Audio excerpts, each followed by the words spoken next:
Now, there came a time when Brer Rabbit was walking on down the road, and he was having himself a good morning, and he wasn't looking right, and he wasn't looking left, and he put his foot in a trap, zing, and slung himself upside down.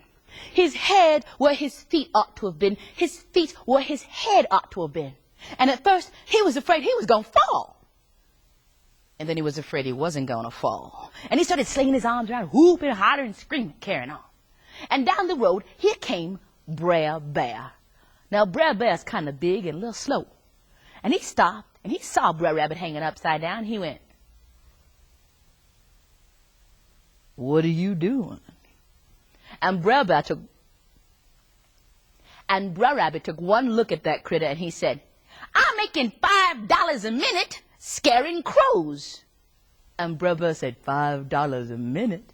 And Brer Rabbit said, "Yeah, $5 a minute." And Brer Bear said, "I sure would like to make $5 a minute." And Brer Rabbit said, "Well, that's easy. All you got to do is untie me and tie yourself around this here tree and sling your own self upside down and sling your own arms up and down and scream and holler loud as you can, and then you'll be making $5 a minute." And Brer Bear said, "That sounds like a good idea." So he untied Brer Rabbit, tied the rope around his own leg, slung his own self upside down. That critter was so big his head was bumping up and down against the ground. And he started slinging his arms around. Brer Rabbit wanted to leave, but he had to see what's going to happen. So he went and hid in the grass. And pretty soon, here come Brer Fox. He was the one set the trap in the first place. And when he heard all that howling, he thought he caught something good in his trap. And he came on down, and there was great big old Brer Bear hanging upside down. Brer Fox said, "What is you doing?"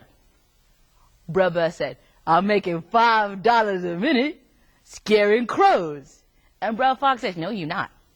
You're making a fool out of yourself. That's what you're doing." Now, nobody likes to be called a fool. So Brer Bear reached up and untied his leg, picked up a big old stick and clonked Brer Fox on the head. And Brer Fox got mad. He picked a big old piece of mud and hit Brer Bear right in the top of his head. And the two of them got to scrapping and yelling at each other. And Brer Rabbit, he sat in the grass and he just laughed and laughed. Now, all Brer Rabbit stories are about one thing: using your brain. As long as you can use your brain, you can get out of anything.